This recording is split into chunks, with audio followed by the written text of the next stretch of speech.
자, 새봄이 되었습니다. 맞죠? 예, 새봄이 되었습니다. 벌써 3월 첫 주 예배를 우리가 드리게 되었습니다. 이스라엘의 유대력은 1월, 그러니까 아비볼이라고 합니다. 1월은 3월, 4월부터 시작합니다. 그래서 부활주일이 3월, 4월에 있지 않습니까? 우리는 태양력을 쓰면서부터는 1월, 그러니까 겨울 한 중간에 1월이 있죠. 왜 유대력에서는 3, 4월 봄이 시작되는 날을 1월로 했을까요? 계절의 시작이니까 봄, 여름, 가을, 겨울. 그래서 유대력에서는 3월 말, 4월 초가 1월이 되는 거예요. 여러분, 새봄이 되면 우리가 뭔가 또 새롭게 다짐하는 그런 마음이 들지 않습니까? 여러분이 새봄을 맞이해서 바라는 게 어떤 게 있습니까? 요즘 우리 국민들 모두가 다 아이고 좀 코로나 좀 빨리 끝났으면 좋겠습니다. 다 바람이 있지 않습니까? 자녀를 둔 가정에서는 우리 자녀가 새학년이 되어서 좀 달라졌으면 좋겠다 하는 마음을 다 갖고 있을 겁니다. 저는 목회자로서 새봄이 되어서 신앙의 새로운 행진을 좀 시작했으면 좋겠다는 마음이 간절합니다. 그래서 오늘 3월 첫 주 이 말씀을 여호수아 3장에 있는 말씀으로 신앙의 행군이라는 제목으로 말씀을 준비했습니다. 우리들은 보통 계절을 4계절로 말하죠. 봄, 여름, 가을, 겨울. 그런데 우리 믿는 사람들은 5계절을 가져야 돼. 하나의 계절이 더 있어요. 그게 그리스도의 계절이에요. 하나님의 계절이에요. 우리는 봄이 좋으냐, 가을이 좋으냐, 여름이 좋으냐, 겨울이 좋으냐 그렇게 말을 하지만 하나님은 우리에게 말씀하십니다. 하나님이 모든 것을 지으시되 때를 따라 아름답게 하셨습니다. 모든 계절이 아름다워요. 그러니까 어느 계절이 더 아름다우냐, 좋으냐 이 말은 별로 의미가 없어요. 추우면 추운 대로 좋고 더우면 더운 대로 다 좋은 거예요. 우리에게 그리스도의 계절이 오게 되면 추워도 좋고 더워도 좋고, 구약 성경에 이 요셉이라는 사람을 보십시오. 요셉은 봄, 여름, 가을, 겨울의 계절을 가지고 산 사람이 아니라 그리스도의 계절, 하나님의 계절로 산 사람입니다. 아버지 집에 있을 때는 부모님에게 따뜻한 사랑을 받고 호강하면서 살았습니다. 그러나 형들의 시기를 받고 애굽의 종으로 팔려갔을 때는 종살이를 했습니다. 그런데 창세기 9장에 있는 말씀, 39장에 있는 말씀을 보십시오. 여호와께서 요셉과 함께 계심으로, 요셉과 함께 계셨어요. 그러니까 집에 있을 때에도 여호와 하나님이 함께 계셨고 애굽의 종으로 팔려갔을 때에도 하나님이 함께 계셨습니다. 그래서 형통한 자가 되었습니다. 그리스도의 계절, 하나님의 계절로 그의 평생을 살았던 겁니다. 여러분, 우리는 생각하기를 그래 아버지에게 사랑받고 집에 있으면 좋아. 그러나 여러분 생각해 보십시오. 애굽의 종으로 팔려가지 않았으면 애굽의 총리가 될 수 있습니까? 없습니다. 그러므로 우리는 봄, 여름, 가을, 겨울 인생에 춥고 또 덥고 인생에 수많은 여러 가지 아픔을 겪고 있으면서도 우리는 그리스도의 계절로 살면 되는 거예요. 그러면 동남풍아 불어라, 서북풍아 불어라 다 지나가게 되어 있습니다. 어떤 상황에서도 우리 그리스도인들은 항상 하나님 의지하면서 하나님이 함께 하시면 형통한 삶을 사는 것이고 그리스도의 계절로 살아가는 것입니다. 봄을 영어로 스프링이라고 하는 거 다 아시죠? 스프링, 용수철. 스프링은 봄이라는 말도 있지만 용수철, 튀어오른다 하는 그런 뜻이 있습니다. 일어난다, 나타난다 하는 그런 뜻이 있습니다. 봄을 영어로 마치라고 합니다. 마치. 마치라는 말은 행군이라는 말이에요. 대어를 지어서 행진한다, 행군한다, 진행한다 그런 뜻이에요. 그러므로 3월 첫 주에 봄을 맞이해서 우리가 예배를 드리면서 하나님께서 봄, 여름, 가을, 겨울에 이 계절을 주셔서 봄의 계절을 주신 것은 우리가 일어나서 분연히 일어나서 행군하자, 앞으로 나아가자 하는 의미를 우리에게 담아 주었다고 저는 생각합니다. 오늘 신앙의 행진을 하기 위해서는 먼저 살펴볼 것은 우리의 신앙의 기둥이 든든한가 하는 것을 체크를 해봐야 됩니다. 신앙에는 크게 4 기둥이 있다고 합니다. 여러분 집을 지을 때 이렇게 모서리에 기둥을 세우지 않습니까? 그 기둥이 든든해야 돼요. 그 기둥이 튼튼해야 집이 무너지지 않습니다. 옛날 3륜차라는 게 있었는데 혹시 기억나신 분 계세요? 60대 이상은 아마 3륜차 기억이 날 거예요. 그런데 3륜차는 가다가 커브길에서 잘못 운전하면, 좀 속력을 줄이지 않으면 넘어져 버려요. 옛날 저희 집도 3륜차가 있었습니다. 저도 3륜차 운전을 해봤습니다. 3륜차를 몰고 가다가 잘못하면 넘어져. 그러나 요즘은 이제 4륜이라 조금 더 튼튼하지 않습니까? 신앙에 4 기둥이 있어야 돼요. 첫 번째 기둥은 창조신앙이 있어야 돼요. 따라서 합시다. 창조신앙. 창조신앙이에요. 성경에 보면 창세기 1장 1절을 펴보십시오. 태초에 하나님이 천지를 창조하시니라. 여러분, 창조의 신앙이 무너지면 우리는 신앙의 행군을 할 수 없다는 거예요. 창조는 오직 하나님에게만 붙일 수 있는 유일한 단어입니다. 사람들은 창조할 수 없습니다. 히브리어로 게네시스, 영어로 제네시스예요. 이 게네시스라고 하는 이 말은 무에서 유를 만들어내는 겁니다. 인간은 아무리 좋은 것을 발견을 하고 발명을 해도 그건 있는 것을 변화시키는 것에 불과한 겁니다. 하나님이 천지를 창조하셨을 때는 유에서 무에서 유를 창조하셨고, 그리고 그 창조하신 것을 계속해서 통치하고 계셔요. 어떤 사람은 이렇게 말을 하더라고요. 창조해놓고 하나님은 지금 쉬고 계신다. 7째 날에 쉬시지 않았느냐, 쉬고 계신다. 그럼 어떻게 하느냐, 그냥 내버려 둔다. 그래서 그걸 기계적 창조설이라고 해요. 원리만 작동하도록 만들어 놓고 알아서 세상은 굴러가는 것이다. 천만의 말씀이에요. 천지를 창조하시는 하나님은 역사의 주관자가 되시고 개입을 하시고, 그래서 태양이 멈추기도 하시고 홍해가 갈라지기도 하시고 죽은 자를 살리기도 하시고, 내 인생의 길을 하나님께서 친히 개입하시고 섭리하고 계시는 것입니다. 하나님은 창조하시되 단계를 밟아서 질서적으로 창조하셨습니다. 그래서 하나님은 혼란의 하나님이 아니십니다. 6째 날 모든 것을 다 창조하신 후에 하나님은 마지막으로 사람을 창조하시고 사람에게 말씀하셨습니다. 내가 너에게 복주어 이르되 이 천지 만물을 다스리라 하는 이런 사명과 책임을 우리에게 주셨습니다. 첫 번째 기둥이 뭐라고요? 창조신앙이에요. 두 번째는 임마누엘 신앙이에요. 따라서 합시다. 임마누엘 신앙. 임마누엘이라고 하는 뜻이 무엇입니까? 하나님이 우리와 함께 계시다 하는 뜻입니다. 하나님은 하나님의 자녀를 택하시고 불러주셔서 고아처럼 버려두지 않으셨다고 말씀하고 있습니다. 이스라엘 백성들이 40년 광야 생활을 할 때도 하나님은 친히 그들과 함께 하셨습니다. 불기둥으로, 구름기둥으로 아침마다 만나를 내려주시고, 지난 주간에 제가 우리 성도들 가정에 이사야서 41장 10절 말씀을 성경 구절을 드렸습니다. 두려워하지 말라, 내가 너와 함께함이니라. 놀라지 말라, 나는 내 하나님이 됨이니라. 내가 너를 굳세게 하리라. 참으로 너를 도와주리라. 참으로 나의 의로운 오른손으로 너를 붙들리라. 할렐루야. 매주마다 제가 성경 구절 하나씩 지금 보내드리고 있는데 반응들이 더 뜨거워요. 이 구절을 보고.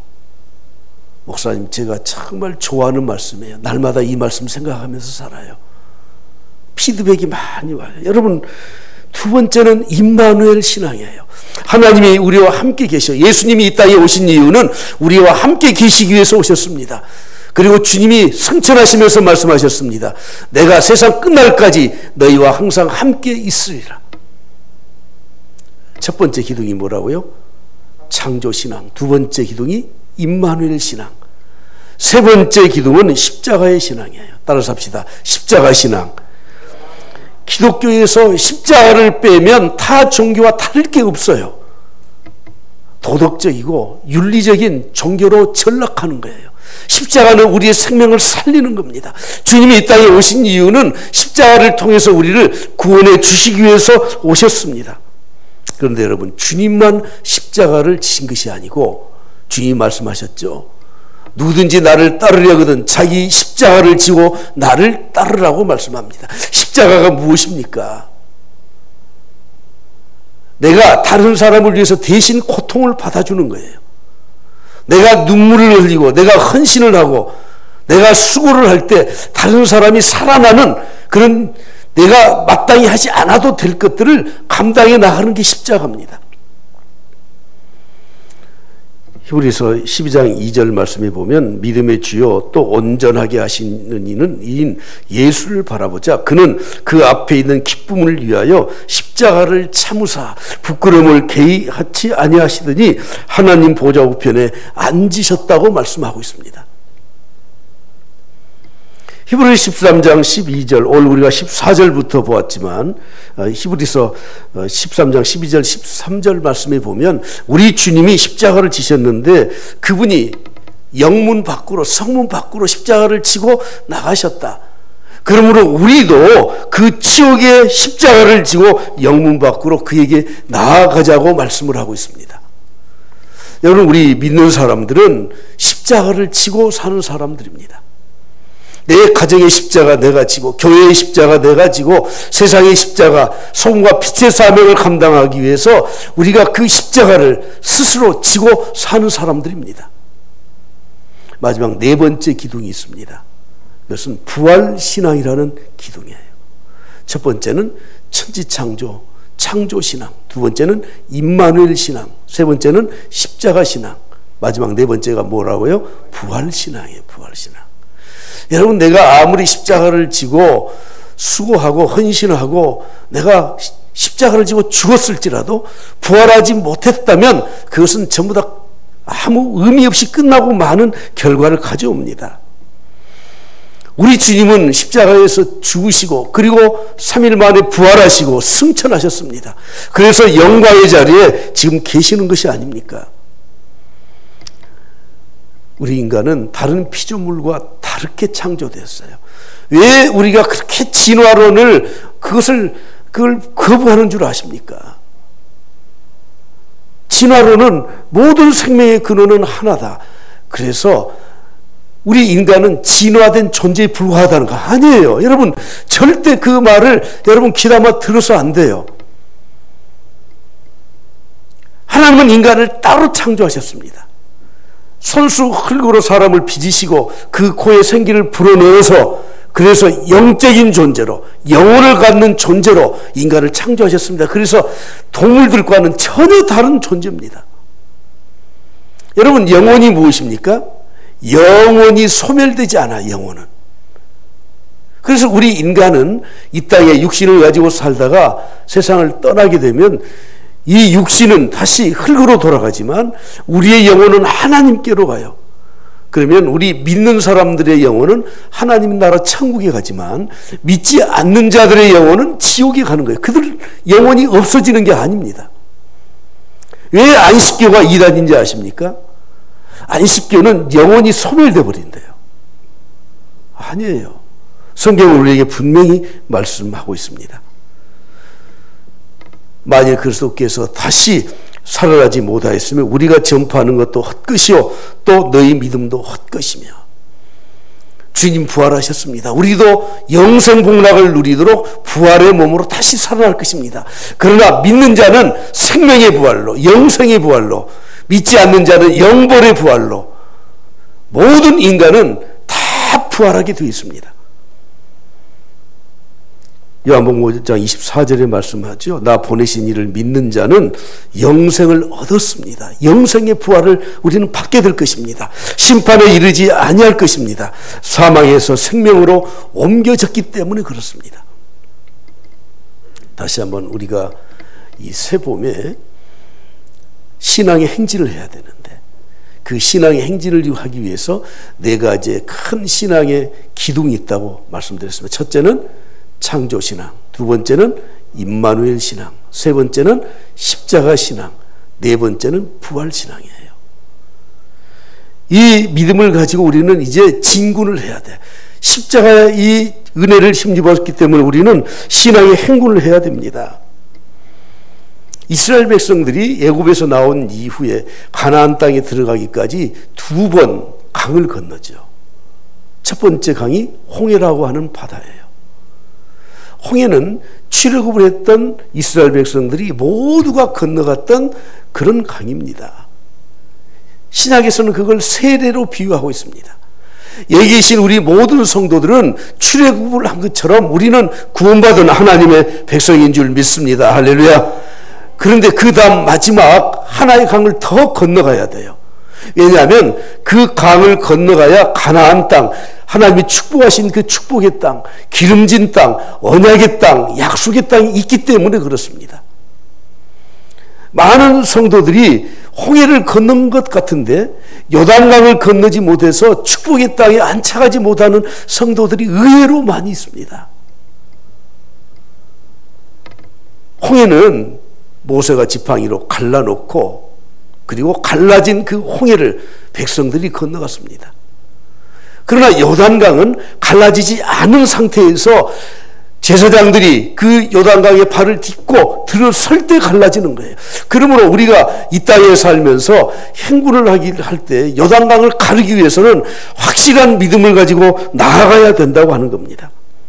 그러기 위해서 여호수아서를 보게 되면 우리에게 두 가지 교훈을 가르쳐줘. 첫째는 여호수아에게 강한 리더십을 가지라는 거예요.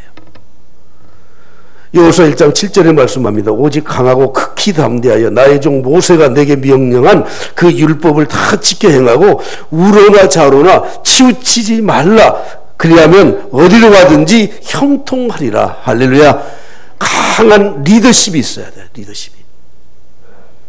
물론 교회에서 목회자의 리더십이 필요하고 가정에서 부모들의 리더십이 필요하고 가는 곳마다 리더십이 필요하지만 내 자신을 내가 끌고 갈 수 있는 신앙의 리더십을 우리는 가져야 돼요. 이번 주 칼럼에 제가 성공하려면 이란 제목으로 글을 썼습니다. 성공하려면 두 가지가 있어야 된다 그랬죠. 선택을 잘해라. 여러분 우리 성도들은 선택을 하고 말 게 없어요. 이미 하나님이 우리를 선택해 주셨어요. 우리는 하나님의 택함 받은 백성이에요. 할렐루야. 그렇다면 두 번째 어떻게 하라고요? 집중해라. 집중해라. 내가 선택했으면 그 일에 집중을 하면 돼. 주님은 우리에게 말씀하셨습니다. 너희는 무엇을 먹을까, 무엇을 마실까, 무엇을 입을까 염려하지 말라. 이것은 다 이방인들이 구하는 것이다. 마태복음 6장 33절에 말씀합니다. 그런즉 너희는 먼저 그의 나라와 그의 의를 구하라. 너희는 이 땅에서 하나님 앞에 선택을 받은 하나님의 백성이라면 먼저 그의 나라와 그의 의에 집중을 해라. 그리하면 이 모든 것을 너희에게 더하여 주시리라고 분명하게 말씀을 하고 있습니다. 여러분 새 봄을 맞이해서 우리가 새로운 행진을 해야 되는데 우리의 리더십, 내 스스로를 끌고 갈 수 있는 힘이 있어야 되는데 그 힘이 어디에서 오는 겁니까? 영적인 힘이 있어야 돼요. 예배가 회복이 되어야 돼요. 기도가 회복이 되어야 돼요. 말씀이 회복이 되어야 돼요. 저는 코로나 시작할 때부터 늘 내 마음속에 담고 있었던 것이 무엇이냐면 코로나가 끝나기만 해봐라. 이 세상은 완전히 달라질 것이다. 준비된 사람, 하나님 앞에 우리가 올바로 서 있는 사람은 죄송하지만 더 큰 일을 감당할 수 있는 하나님의 은혜를 베풀어 주실 것이다. 저는 확신하고 있었습니다. 요즘 많은 교회들이 새벽 기도를 중단한 교회들이 참 많다고 합니다. 큰 교회도 새벽 기도 중단한 교회가 많아요. 왜요? 안 나오니까. 그래서 우리 하지 맙시다. 여러분 모든 일에 일단 중단하면 새롭게 시작하는 건 너무 어려워요. 예배가 중단이 되고 기도가 중단이 되고 말씀이 중단이 되고 이럴 때 제가 작년 1년 동안 우리 성도들과 함께 같이 나누지 못했던 것들이 너무 많아서 이번에 어떻게 성경 공부를 한번 해보자. 그런데 계속해서 코로나의 사회적 거리두기 때문에 여러 사람들이 못 모여요. 정규 예배 시간 아니면 못 모이도록 행정명령을 내려놨어요. 이게 언제까지 갈지 모르지만 그러면 두 손 놓고 있어야 됩니까? 그래서 유튜브를 통해서라도 하나님이 이런 좋은 문명의 이기를 주셨기 때문에 유튜브를 통해서라도 카카오톡을 통해서라도 신방을 하고 유튜브를 통해서라도 하나님 말씀을 전하자. 참 그 준비하는 과정과 또 강의하려면 참 힘들어요. 그럼에도 불구하고 이걸 해야 돼요. 이스라엘 백성들 여호수아에게 강한 리더십을 가지라는 거예요. 그리고 준비해라는 겁니다. 백성들이 무슨 준비를 하는 겁니까? 요단강을 건너는 것은 배를 타고 뱃놀이 하는 게 아닙니다. 요단강을 걷는 것은 소풍 가듯이 그렇게 건너는 그런 강이 아닙니다. 요단강을 건너자마자 여리고가 그들 앞에 있습니다. 영적인 싸움이 시작됩니다. 그래서 그들은 3일 동안 머무르면서 준비를 하고 있었습니다. 영적 싸움의 준비를 했던 겁니다. 우리가 교회 나와서 1시간 예배를 드리고 또 말씀을 들으면서 여기에서 여러분들은 영적인 무장을 하고 가셔야 돼요. 교회 나와서 예배 드리면서 은혜를 못 받았는데 어떻게 세상에 나가서 영적 싸움터에서 우리가 그 전쟁터에서 이길 수 있습니까?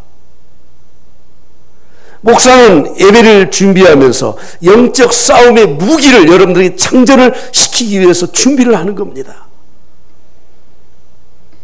이스라엘 백성들은 요단강에 3일 동안 머무르면서 그들은 영적 준비를 했습니다. 여호수아 3장 1절 말씀에 보면 시딤을 떠났다고 말씀하는데 시딤은 이 발람이라는 선지자의 꾀에 빠져서 악을 저질러서 4,000명이 떼죽음을 당했던 그 지역, 그것을 떠나야 돼요. 히브리어에 이 떠났다는 말을 말뚝을 뽑았다는 말로 쓰여져 있습니다. 왜 말뚝을 뽑습니까? 그들이 그곳에 텐트를 치고 장막을 치고 그곳에 머무르던 곳에서 이제는 떠나야 되니까 그 텐트를 말뚝을 뽑아서 그리고 요단강가로 가게 되었던 것입니다. 지난날 우리의 죄악과 불순종의 모든 것들을 이젠 다 뽑아내야 됩니다. 그리고 3일 동안 그곳에 유숙하면서 하나님의 때를 기다려야 합니다. 요단강을 건너는 이 사건을 말씀을 드릴 때마다 강조했던 게 무엇입니까? 그때는 몸에 거두는 시기, 곡식을 거두는 시기예요. 이스라엘에서는 이 초실절, 그러니까 우리로 말하면 맥추절이라고 하는데 우리하고 그 날짜나 절기는 달라요. 초실절에 그때는 어느 때냐면 4, 5월 정도 되는 그때예요. 그때는 이 만년설인 헐몬산에 눈이 녹기 시작해서 갈릴리를 거쳐서 요단강으로 물이 막 넘쳐 흐르고 그리고 그때는 봄비가 내리는 시기이기 때문에 홍수가 져서 요단강이 막 범람을 해요. 그 깊이가 3m 이상 되는 깊은 강으로 변해요. 근데 왜 하나님은 그곳에서 머물고 있으라고 했는지. 아니 가을쯤 되어서 물이 바닥이 났을 때 건너면 여러분 첨벙첨벙 갈 수 있지 않습니까? 갈릴리 위쪽으로 가게 되면 그냥 바지만 걷으면 점갱이 조금 잠길만 해서 그냥 쉽게 건너갈 수 있습니다. 그런데 왜 곡식 거둘 때 그것도 요단강 하류에서 큰 물이 나서 그렇게 강이 범람할 때 그때 건널 수 있도록 준비를 시키는 겁니까? 우리는 꼭 깨달아야 될 것이 이것입니다. 사람들은 그렇게 물이 넘치면 다 못한다고요. 힘들다고요. 코로나19 때문에 다 뒤로 넘어져요. 내가 고통스럽고 아픈 일이 있으면 나는 인생이 끝났다고 생각해요. 아니에요. 하나님은 그때 일을 하기 시작하시는 거예요. 하나님의 때는 바로 그런 때가 하나님의 때라고 하는 것을 우리에게 가르쳐주고 있는 것입니다. 우리는 어떤 일을 하면서 하나님의 때를 모르기 때문에 일을 그르치는 경우가 너무 많지 않습니까? 아브라함을 보십시오. 하나님께서 약속하셨지 않습니까? 나이가 90살이 다 돼요. 자기의 후사가 없어. 이제는 사라와 아브라함을 통해서는 도저히 후사를 볼 수 없으니까 아브라함이 생각해낸 꾀가 무엇입니까? 자기 집에 충성스러운 종이 하나 있었는데 그 종 엘리에셀을 통해서 양자 삼아서 내가 내 후손을 내가 번성시키겠습니다. 하나님이 이 나쁜 놈아, 나에게 그런 능력이 없는 줄 아느냐? 안 돼. 너 몇 년이 지났습니다. 사라가 면목이 없습니다. 자기 몸에서는 더 이상 자녀를 낳을 수 있는 몸이 아니에요. 그래서 자기 종 하갈을 아브라함에게 줘요. 그래서 첩을 통해서 이스마엘을 낳아요. 여러분, 하나님의 때를 기다리지 못한 거예요. 그래서 지금까지 역사가 벌써 4,000년이 흘러왔는데 중동의 저 싸움이 바로 그때 그 씨를 통해서 지금 벌어지고 있는 거예요. 여러분, 오늘 우리는 하나님의 때를 기다리지 못할 때가 너무 많습니다. 지금은 안 되는 때야. 예산이 있어 뭐가 있어 아무것도 안 돼. 하나님은 그때 일을 시작하시는 거예요.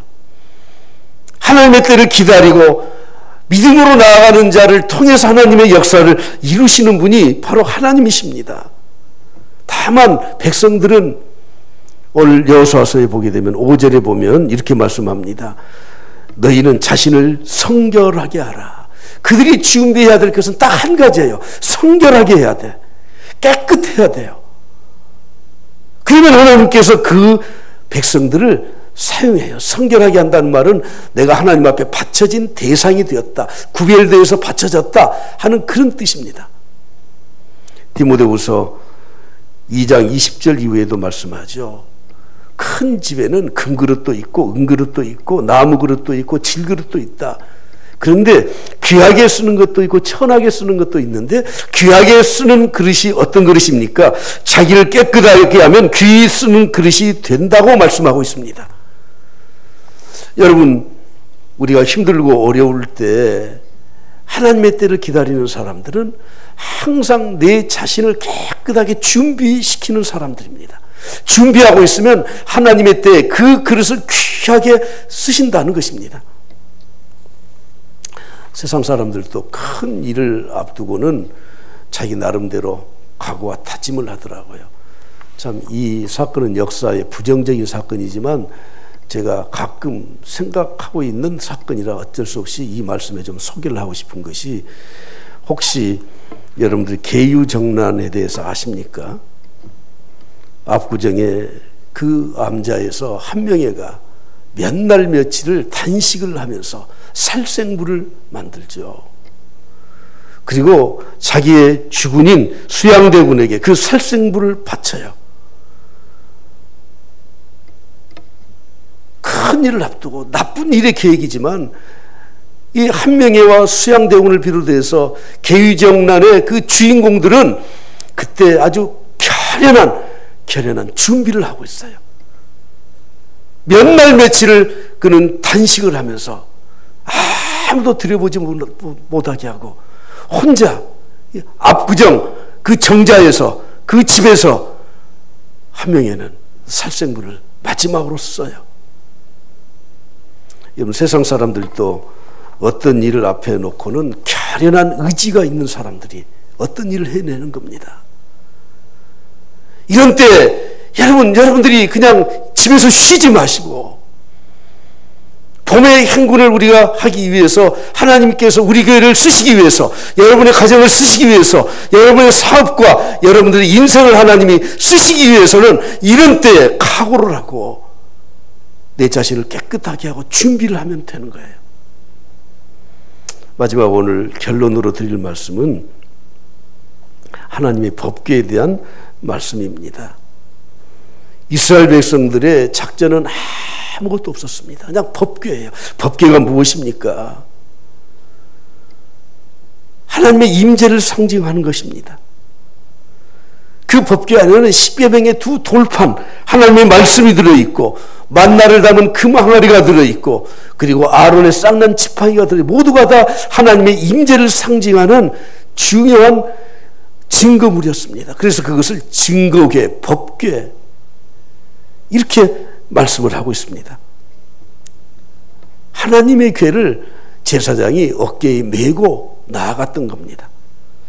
제사장들은 멀리 먼저 갔었습니다. 여호수아 3장 본문 말씀에 보면 약 2,000 규빗이 떨어져서 백성들은 그 뒤를 따르라고 했습니다. 거리를 두라는 거죠. 왜 그렇습니까? 2,000 규빗이면 약 1km 정도, 900m, 1km 정도 돼요. 그러면 앞에 가는 제사장들의 모습이 뒤에서 가는 이스라엘 백성들이 다 볼 수가 있어요. 여러분, 우리가 하나님의 일을 이루기 위해서, 요단강을 건너기 위해서는 항상 법궤가 앞에 가는 것을 보고 따라가는 겁니다. 말씀보다 앞서가는 것이 아닙니다. 이미 말씀드렸지만 홍해는 모세가 갈라놓고 돌격 앞으로 그래서 나아가서 그거는 그렇게 하나님이 십자가를 통해서 다 이루어 준 것을 우리는 믿으면 됐었습니다. 그러나 이제는 하나님의 축복을 받기 위해서, 축복의 땅에 들어가기 위해서는 믿음을 가지고 법궤를 메고 갈라지지 않은 요단강을 건너가는 겁니다. 갈라지지 않은 요단강을 어떻게 건너갑니까?